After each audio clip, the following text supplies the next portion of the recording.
ఒకవైపున రామ్మోహన్ నాయుడు అయితే మొదట ఫెయిల్ అయినా దాన్ని సరి చేసుకుంటూ వచ్చారు. ఇప్పుడు 10% వాళ్ళ మీదన పెనాల్టీ వేయడం అనేటటువంటిది, ఏది వాళ్ళ సర్వీసులు కోత పెట్టడం అన్నటువంటిది ఒక ఆషామాషి చర్యగా చాలా పెద్ద చర్య, పెద్ద నష్టమే ఇండిగోకి.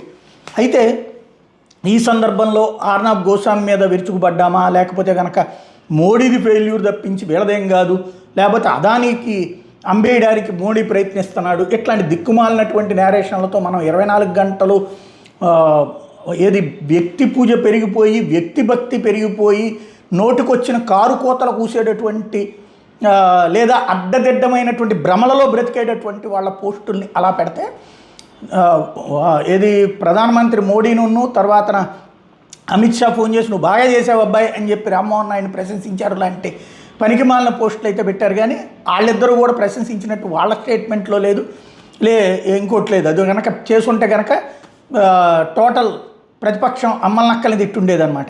అయితే నిన్న మోడీ ఈ అంశం మీదన ఎన్డీఏ సమావేశంలో కీలకమైన వ్యాఖ్యలు చేశారు. దేశవ్యాప్త విమాన ప్రయాణికులని తీవ్ర ఇబ్బందులు పాలు చేసిన ఇండిగో సంక్షోభం మీద స్పందించారు.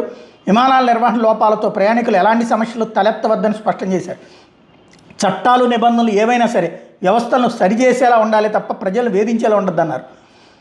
ఏదైతే ఎన్డీఏ మీటింగ్లో ఇది చెప్పుకొచ్చారు. విమాన విధుల సమయ నియంత్రణలో 2వ దశలోని కఠిన నిబంధనల కారణంగా పైలట్లు సిబ్బందిని సర్దుబాటు చేయలేక ఇండిగో విమాన సంక్షోభం తలెత్తిన విషయం తెలిసిందంటూ మెన్షన్ చేసుకొచ్చారు.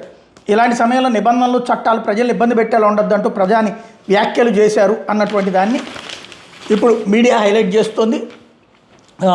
ఏదైతే ఇందులో కేంద్ర మంత్రి కిరణ్ రిజిజు మీడియాకు వెల్లడించారు. విమాన నిర్వహణ సమస్యల కారణంగా ప్రయాణికులకి ఎలాంటి ఇబ్బంది కలగద్దని ప్రధాని సూచించారు. ప్రజలు ఎవరైనా ఎలాంటి ఇబ్బందులు ఎదుర్కోకూడదన్నారు.